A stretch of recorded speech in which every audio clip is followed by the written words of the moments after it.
Um, Hi everyone, welcome to the latest episode of IC webinar series. In this, we talk about Onam Sadya specifically, but also generally how culinary blending, is there a method to it? Is there a science to it? And how others can benefit from the viral success of Onam Sadya. I'm so happy that with us, we have Thomas. Thomas Fenn is a good friend. I've known him for 10 years now. But beyond that, I think Thomas also runs the most successful, everybody's favorite Malayali restaurant in Delhi, which is called Mahabelly. And he's also the joint secretary of National Restaurant Association of India.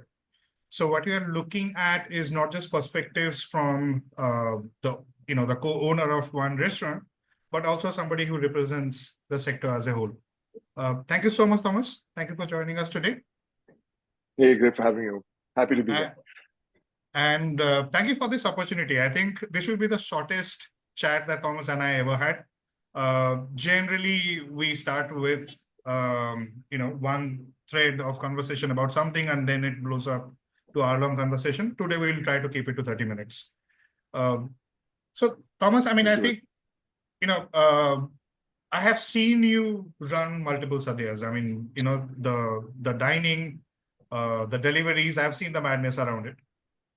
But, to go back to, let's say, when you started, as you said, to me before, that you have been doing it for 10 years, was doing Sadya, being a Malayali restaurant, representing cuisine of Kerala, was Sadya like an obvious choice? What were the challenges in, starting a Sadya service? And what did you have to get right in the first edition? See, the Onam Sadya, as you must know by now, I hope that you guys know by now, which is why we're doing this, is something that is very emotional and important to a Malayali. So to run a Malayali restaurant without serving the Sadya is a straight no-go. So we actually honestly did not think about it anything beyond that. There are certain, just like there are cultural and culinary attributes to the food that we do. The Sadya became one little pixel in that larger picture. That's where we started. We opened the restaurant in March 2015. And if I remember right, Onam usually alternates between August and September every year. So if it's August this year, it becomes September. So I think we opened up within August 1. So that year also we were thinking, okay, we've got to do it. How do we figure this out? More importantly, because both me and my partner, Zach, we don't come from a restaurant running background. He's a lawyer. I was a management consultant. I was also running operations for a children's museum. So the context at that point was to basically say that how do we do this? Not rather how do we do it at scale? How do we getting it right was obviously an objective, but just like it was an objective, just getting the food right in the first place. Right? So that was the problem statement to open with. What we did not see coming was that because there are not many Malayali restaurants in Delhi, we suddenly became the focal point. In that 1 year, we became the focal point of all the people that were searching for an Onam Sadya. By all the people, I mean specifically Malayalis at that point. The ratio, I think in the last 10 years, the ratio of Malayalis to non-Malayalis coming for the Onam Sadya has vastly changed. And that is a great thing. Like in my head, that is actually that is the job, right? This is what we're trying to do. We are also part of the vision that we have is to also spread the gospel of Kerala, for the lack of a better statement.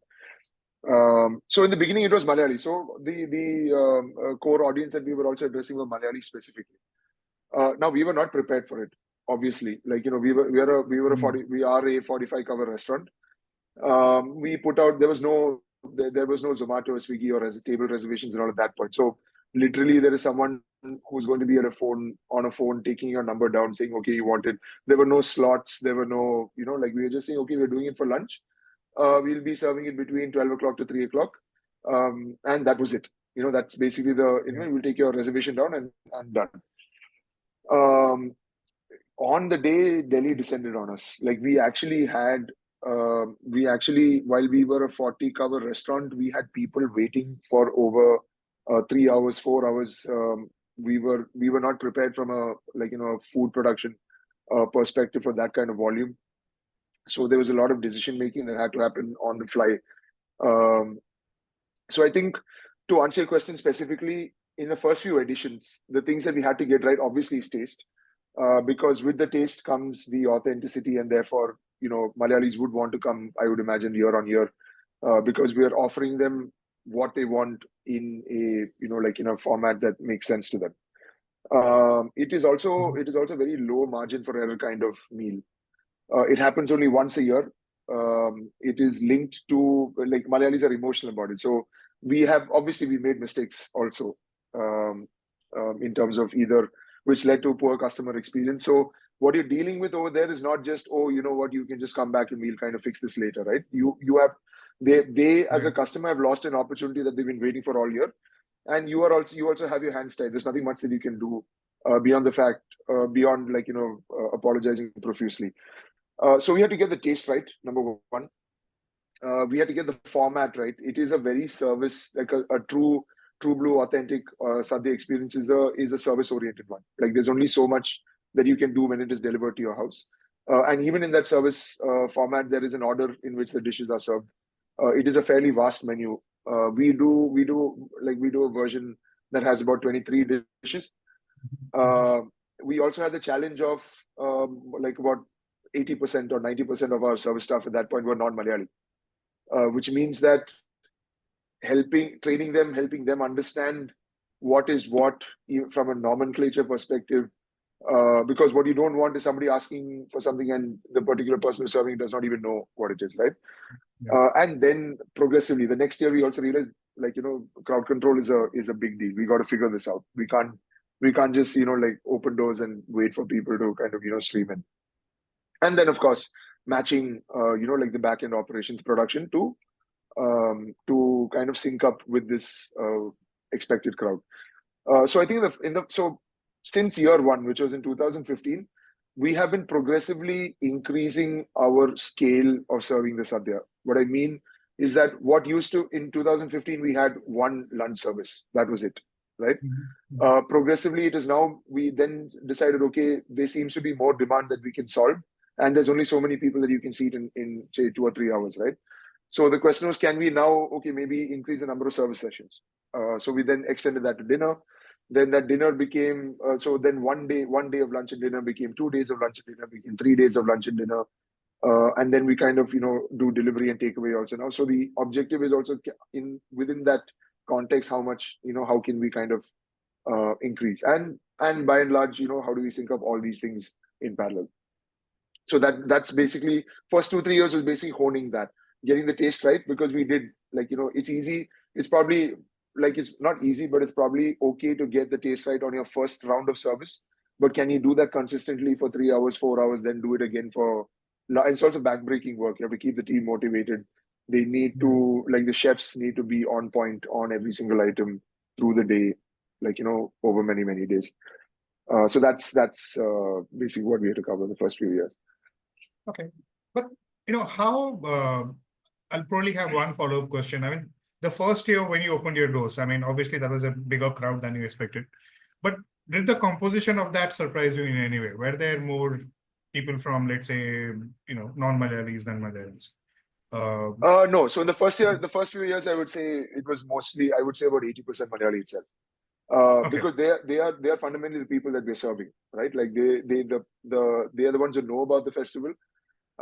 It is kind of like asking a question around CR Park during Durga Puja, right? The primary set of people that it serves is going to be Bengali, and how many non-Bengalis come in is also a function of how many people they bring in, and by association, how large does that set become, right? So I would say in the first few years, for sure, it was, I would say, 80%, mathematically 80% Malayalis over non-Malayalis. Okay, so we'll kind of come back to this later when we talk about virality and adoption, etc.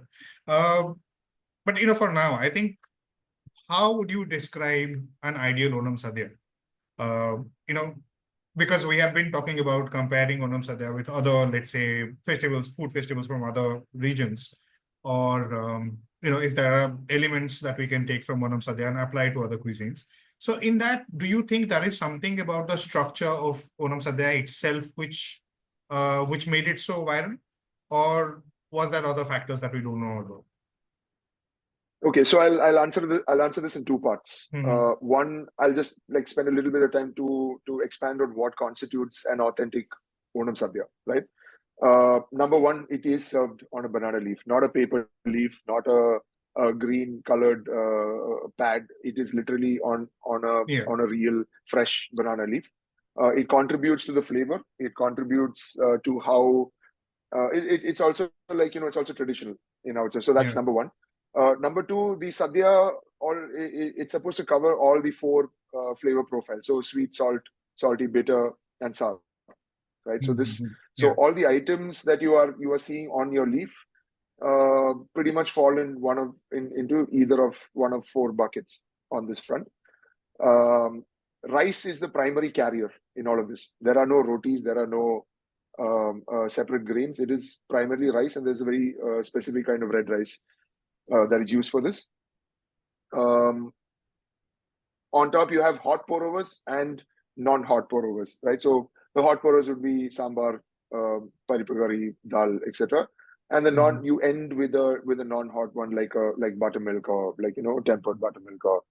And finally, you have the sweet dish, which is paisam. So this is the basic construct. If you have to think of it as a jigsaw puzzle, these are the 4 or 5 pieces of which constitutes an Onam Sadhya. Now, how extensive it can be is basically how much you want to expand on each of those flavor profiles, right?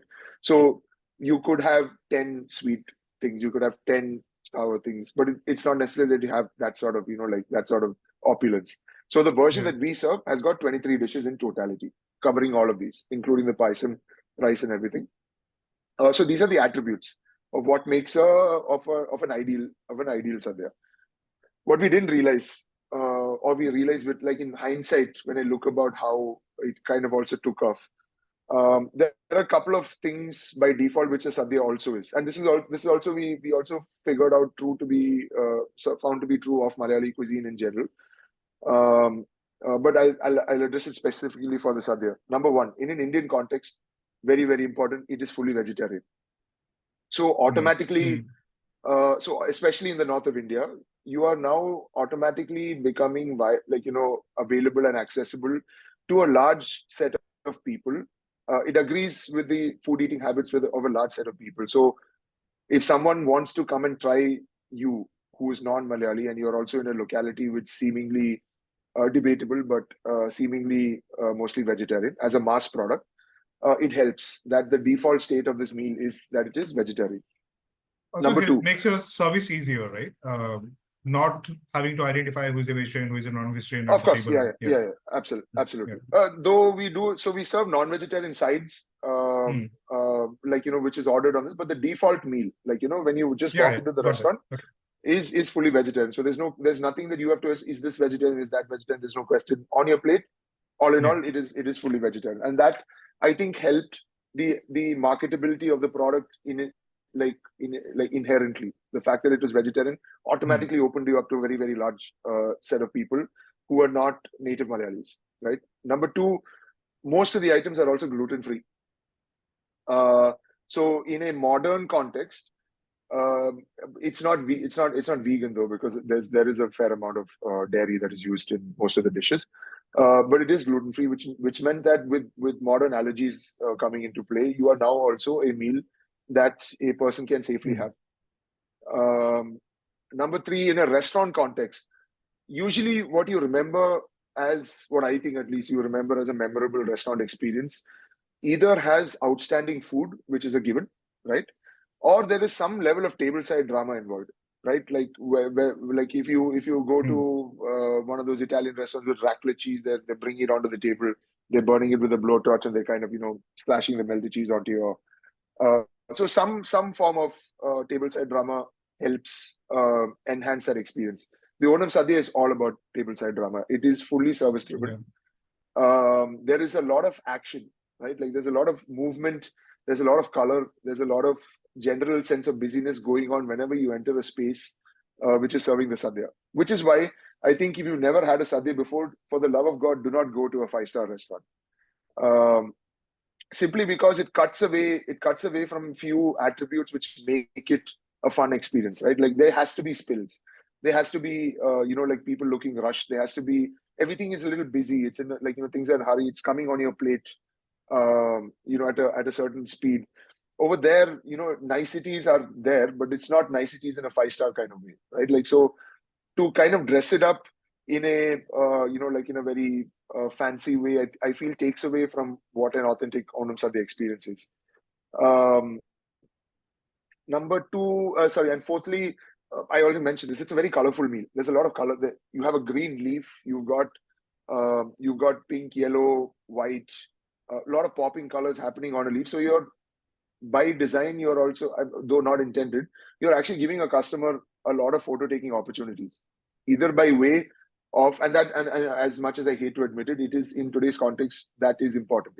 It kind of helps. You have to help the customer take you to the front, Yeah. or you have to give them something to kind of put out there that tells them, hey, I ate this today, it was great, and here is a fantastic pic. So I believe that an Onam Sadhya will look absolutely phenomenal under any light. You don't need to be in white light, warm light, Yeah. dim. This thing, it just looks like smashing under any lighting context.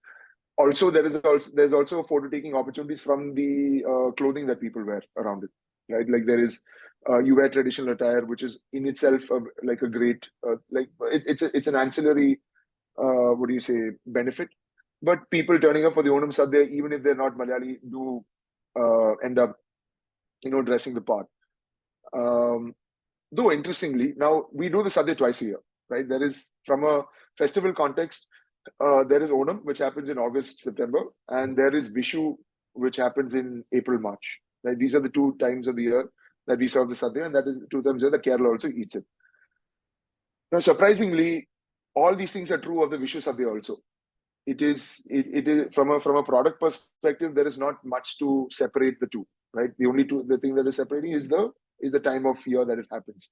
And yet we do not see the kind of demand or the kind of excitement or the kind of this whole let's go and get a Sadhya attitude coming during Vishu. I've tried to understand it. I haven't fully at this point like to, because it's an opportunity, right? Like you're saying, if it works at one point of the year, why does it not? But So is this just I for think you? all Is no, that a generally, fact like for in everyone who does this in Sadhya? so Yeah. so I think what also happens is that there is a lot of action around Onam in itself. Like, so what we are also benefiting from is that there's a lot of buzz around the time of Onam about this meal in general than it is for Vishu. Yeah. So, which brings me to what the point I'm trying to make was that from a marketability perspective, even though your attributes are exactly the same, right? There is still a critical element of inherent buzz and time of the year, which kind of really supports the Onam Sadhya in Mm, itself to mm, become mm. this giant thing that it is right now. The food is the same, format is the same, items are the same, taste is the same, everything is the same, and yet I would say we do around four times Yeah. on Onam than we do on Vishu. So timing, of course, so there has to be some sort of like fear of missing out. People talking about it. It's coming. It's entering your chat spaces. Oh, this is happening. Should we go?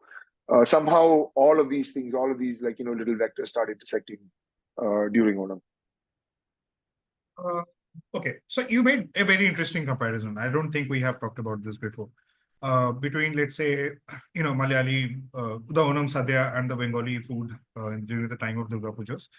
Uh, but what we also see is there is a lot of excitement, there is a lot of participation from non-Bengalis in Durga Puja, but there is no, a kind of a certain format, a food format like a Sadhya. There is no Bengali thali, there is no Pujo thali that instinctively comes with the pujo. It's Right. not there. I mean, you can probably create something, but it's not there. Sadhya is a given. Does that, I mean, we will come back to this again, but do you think, uh, let's say if effort was made to have a Bengali version of Onam Sadhya around Durga Pujas, Right. would that work? I mean, can the industry come together, create a thali and artificially create that excitement?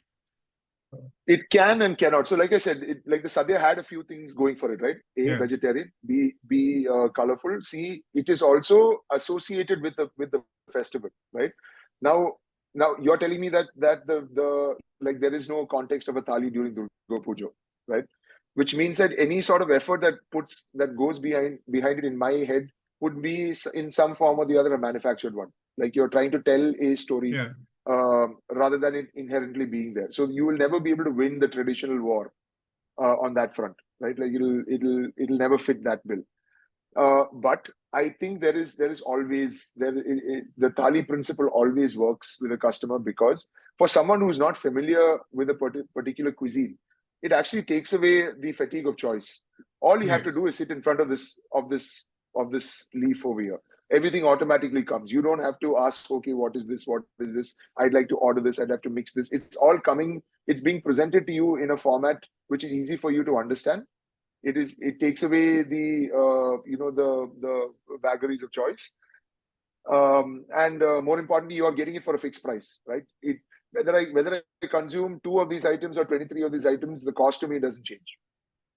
yeah, So all of that, I think, also helps even for a first timer, especially for a non-native eater.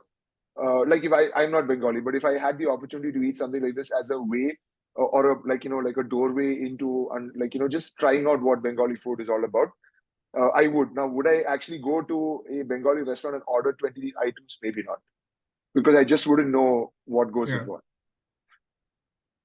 I mean, I think that is a basic format. I mean, I'm probably not completely right when I say there is no food associated with it. I mean, the basic thali that you get during the pujas is there is a khichdi, there is a labda, there is a payas, and there is a chutney. But that's four Right, items. right, So even if there is an effort to bring structure to this or virality to it, I mean, somebody has to expand that basic thali. correct. Uh, And so you'll have to speak to its attributes. Like, so the food, ultimately the food has to speak. It has to tell a story from a Bengali context. Just yeah, like in our case, so we are telling a very Malayali story at the end of the day. That Onam is our state festival. This is what is eaten during Onam. Come and eat. This is the primary sell, right? It just yeah, so happens yeah. that there are so many things that are associated to it. We'll but what I actually saw this year is so many corporates were having Sadhya festivals in their offices. They Right. were they're calling caterers. I mean, they were doing these Sadhya lunches at office. I'm not too sure. I'll probably kind of bring the question forward. Do you think, you said Bengali, but do you see anything which is close to the Sadhya format or Sadhya level of virality? Do you see anything coming up in the next 5 years? I think, see, it is about storytelling. So I mean, I'm Malayali, so I have the advantage of saying this, that we are pretty much everywhere, right? So I think also a state's, or a, let's say, a native population's cuisine becoming popular is also intrinsically tied to those native people being popular. When I mean popular, Yeah, I don't mean in a celebrity kind of way. I'm saying that we are everywhere. Like, like I still use this as a rule of thumb, that if you want to eat a half decent Malayali, like a dependable half decent Malayali meal, find a hospital, walk in 100-meter radius of it, you will find a Malayali yeah, place, because most of the health workers tend to come from our state, right? If you go to the Middle East, I can guarantee you that you will find the density of Malayali restaurants in the Middle East will be higher than it is in the entire country, simply because we are a very strong population. Like, we are a traveling, what do you say, a traveling people in that sense. Like, yeah, yeah. it speaks for the fact that there perhaps aren't too many opportunities for industry in the state itself. But the what we do is also we take this to other places, and then that increases access, that increases um, exposure to the food in itself. So, to answer your question, I think the route to making your state's food popular is also, I think, to talk about the culture of your this, and make it aspirational on some level. Okay. So one last question. I think we have Sure. requests from people that we need to open for questions. Uh, while we come to the last question, if there are audience questions, you can leave it in the chat, or you can unmute and ask. Maybe raise your hand first. So the last question again, you said if the cuisine has to go viral, people have to be at least, if not lovable, at least likable or known. My last question is, do you think, I mean, and we saw this, I'll probably go global a little. We saw this with Japanese food, we saw this with Korean food in India right now, and not just in India, in fact.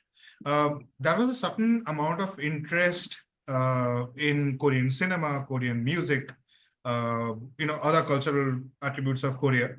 And then you had this huge wave of Korean food coming. Do you think that's also a factor? I mean, I think you have said as much, but Absolutely. yeah.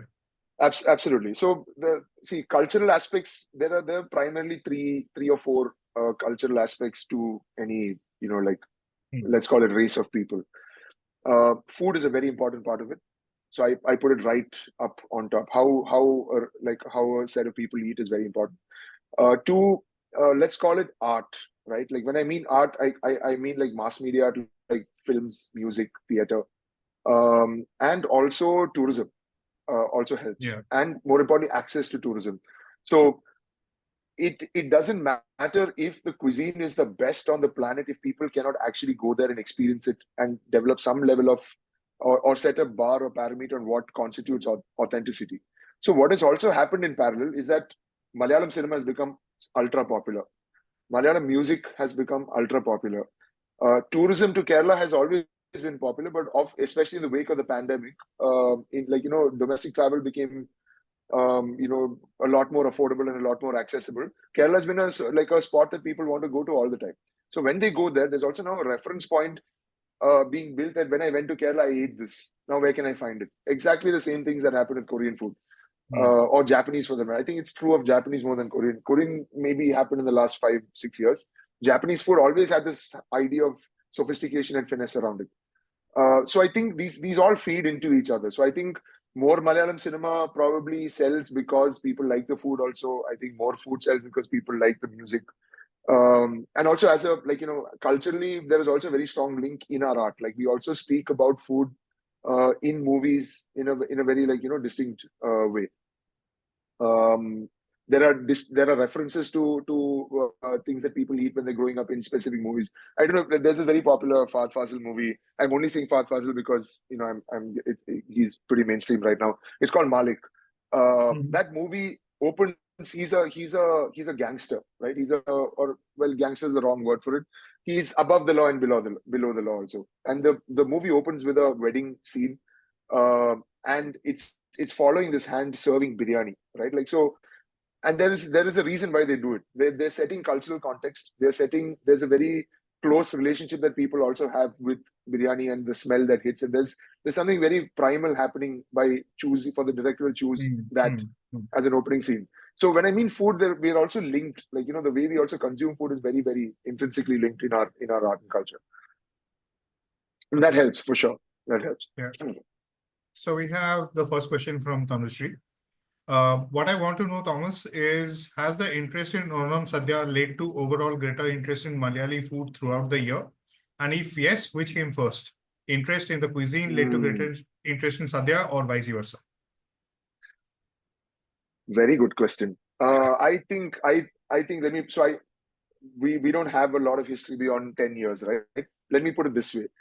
The Onam Sadya put us on the culinary map of Delhi. I have no doubts about this. Like before that, we were an up and coming restaurant. Some people would say, okay, great South Indian food. Oh, but you don't serve idli, dosa and vada. Then what do you serve? Oh, this is the food of Kerala. So there was a fair amount of education that we had to do from a cuisine perspective, in that first few months. After the Onam Sadya, it was back, like we were there. Like, it was almost like, chalo, we are in Sakir, let's go to Mahabelly. Or there was a lot of collateral benefits that came after the Onam Sadya, both for Malayalis as well as non-Malayalis. So I would say yes. The answer to the question is the popularity of the Sadhya has definitely increased interest. I would say it has increased interest in the other dishes of Malayali food. Usually, before that, people will come and say, "Okay, I want appam and stew. I want parota and curry. I want tapioca and fish curry." They're these standard hero dishes that, and I'm sure if I went to an Italian restaurant, I would also probably be ordering things that I think is popular. I'd probably order pizza, pasta, even though They're much more better, much more unique and better items on the menu. So it has definitely increased a curiosity, if you may, about the other side or the other things that exist on the menu. For sure, It's 100%. like what Shah Rukh Khan did for the Hindi film industry. 100%. Yep. So, okay, so that is a The Onam follow-up Sadya question. is Shah Rukh Khan of the Bollywood food. For sure. Or the Mohanlal, if you may. Or the Mammootty, if you may. Yes.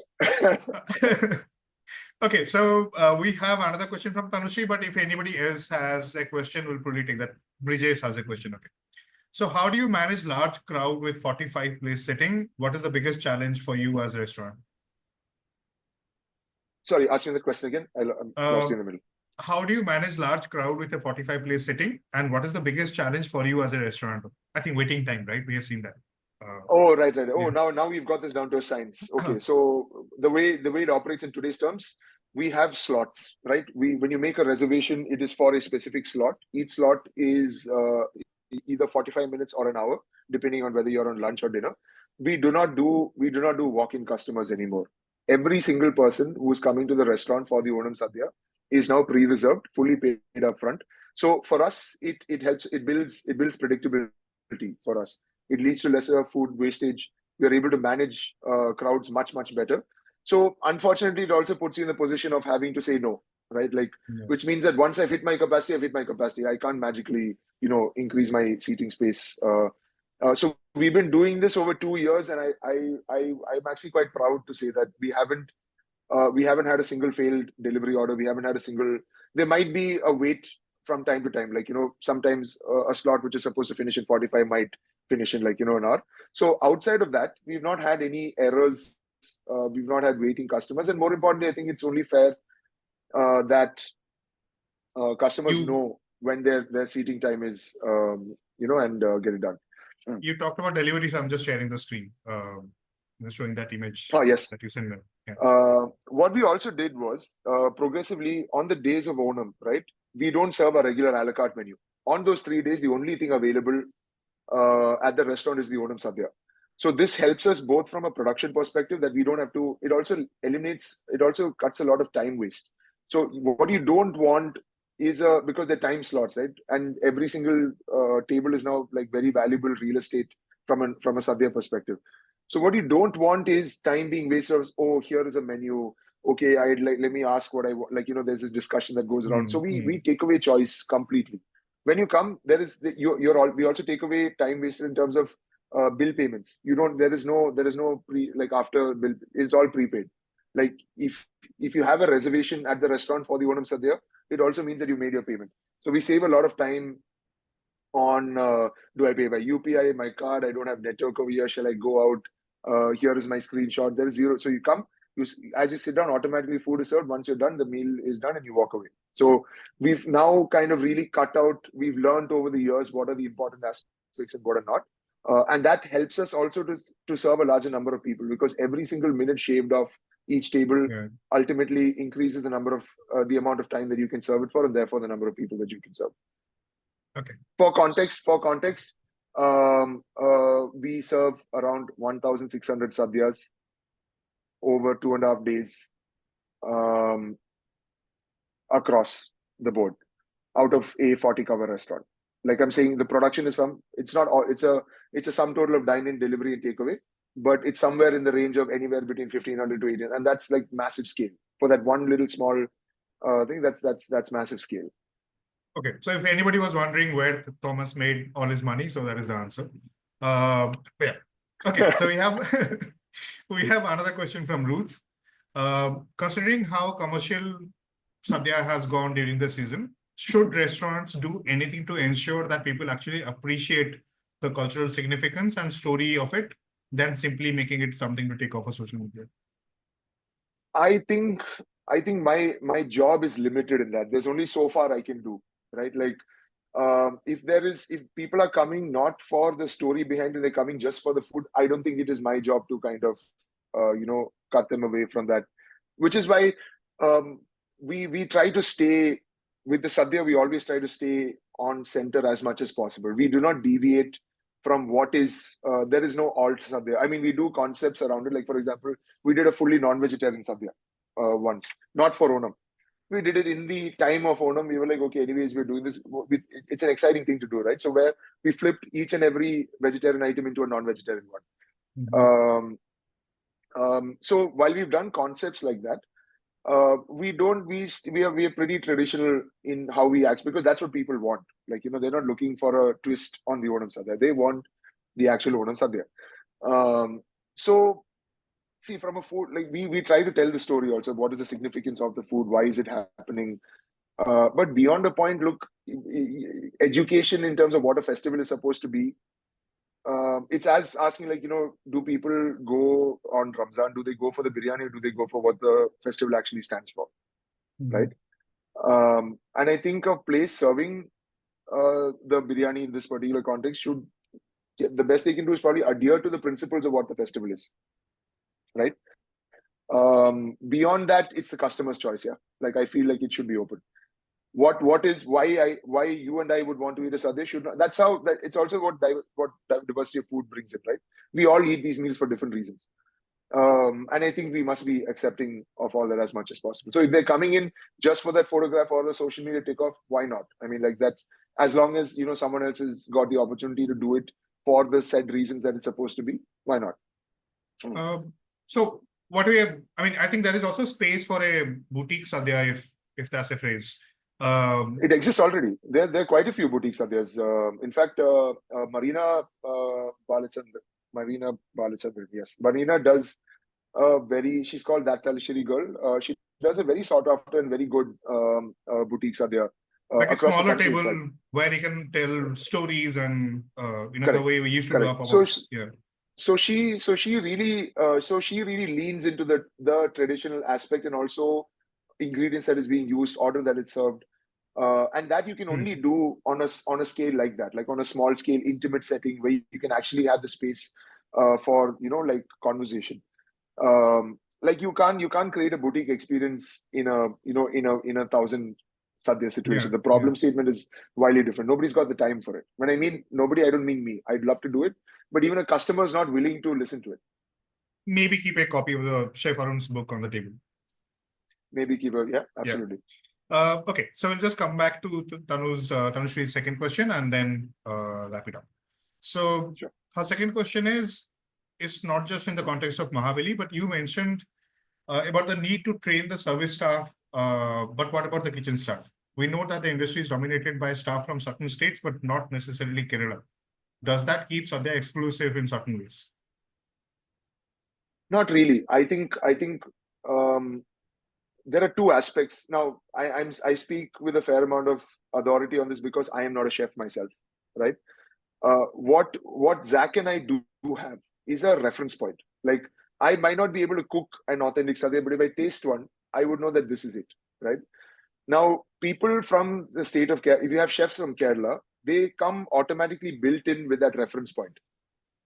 So the amount of time that you have to spend in kind of setting the context of what something should taste like, or you do not serve buttermilk hot, for example. I mean, it should make perfect sense, but for someone who's not used to the cuisine, they might not know this. So what we did was we made sure that our major chefs, like our main chefs, are Malayali, so that the reference point is correct. And once you have a reference point, everything is teachable. Yeah. It is the reason why we have excellent Japanese restaurants in India. We have excellent Korean restaurants in India, and we are not any of these people ourselves, right? So once you understand what that reference point is, I think everything is teachable. So in fact, in our kitchen right now, outside of these main chefs who really help us innovate and also drive the restaurant forward from a authenticity perspective, everyone else are coming. They're all from Jharkhand, Bihar, Orissa. There are a couple of Bengalis. There are a couple of northeastern chefs that we have. Sorry, not chefs. Sorry, service staff. So to me, it is also a great Indian story, right? I don't really think the fact that your staff is Malayali necessarily makes you an authentic. What makes you an authentic Malayali restaurant is if the food tastes Malayali, pretty much, and if you're able to kind of have the conversation in a way that a Malayali would. So if you're able to achieve that, and most of if you've been to a restaurant, I can promise you that at most 2% of the service staff is Malayali. And we do also keep Malayalis on the service staff because we will have people who are non-English speaking or non-Hindi speaking, but speak only Malayalam. At that point, you can't leave them hanging, right? We are also serving a very specific community. So the idea is that also we want Malayalam speaking staff on site to kind of help these people. But outside of this, I'm quite happy of how much we've been able to integrate. Like the percentage of Malayali staff that we have is not anywhere as large as one might assume, despite the fact that we are a Kerala restaurant. So, okay. So Ruth, another question from Ruth. I promised Thomas that we'll finish in 30 minutes, but probably just this last one. I'm actually very happy that these questions are coming. Great. Okay, Brijesh has a short one. It's like, any plans to expand to other parts of Delhi NCR? I think that's a question most people have. Delhi, we definitely want to be in Gurgaon and Noida for sure. So as it stands, we've just opened up an outlet in GK2. Please come and check us out. We're new there. We are reopening. We had to shut down the original restaurant in Saket, sadly. So we're shifting that to inside the mall. So this is what's on the immediate horizon. So that's not open yet. I think we're about 10 days away from that. Outside of this, we definitely want to get into Gurgaon and Noida for sure. We don't like, so now that a lot has happened in the last 5 months, like, just reopening two restaurants has taken the willy out of us. So I think we'll just for maybe about 6 to 8 months, we just stabilize this and make sure that we're getting it right. And then I think we'll definitely, we want to hit Gurgaon and Noida in that order. Okay. Very excited audience. No more questions. Just last one. Do you tweak the sadhya in ways to make it more acceptable to an audience in Delhi? For example, Bangalore sadhyas are not cooked in coconut oil. No, actually, no. We don't change anything. In fact, I would go as far as to say the sadhya is the only, if I consider the sadhya as one item on my menu, the sadhya is the only item which I do not tweak at all. There are tweaks that we make on our other dishes. Coconut oil, like for example, our stir fries use coconut oil only for finishing. We don't really cook it in coconut oil because there are people who don't like the smell of it. They don't like the, there's certain aspects to it that they don't enjoy so much. So while we do change and tweak the menu on on our a la carte menu, we have to settle somewhere in the center. I've made my peace with the fact that to be an authentic restaurant might not be a business viable restaurant, right? At some point you have to, it's also the reason why we have paneer. I mean, there is nothing traditional or authentic about a Malayali paneer dish, but we have it on a menu because it does also sell it. Also, there is also a context that we can sell it under. But the sadhya, no, we do not change anything about the sadhya. That's what I said. We do not deviate. Bang in the center always. Yeah, I think that this will be another grand debate about what's authentic, what's not, but we're not getting there at all. We'll probably get Thomas. I think we've crossed the point where it even matters. Authentic is context. It's just what sells and what does not, and what you feel is authentic, basically. Yes. So thank you, Thomas. I'm ending abruptly, but I'll have to do that to keep the session under time. Thank you, everyone who joined. Thank you, Thomas, for making this so exciting.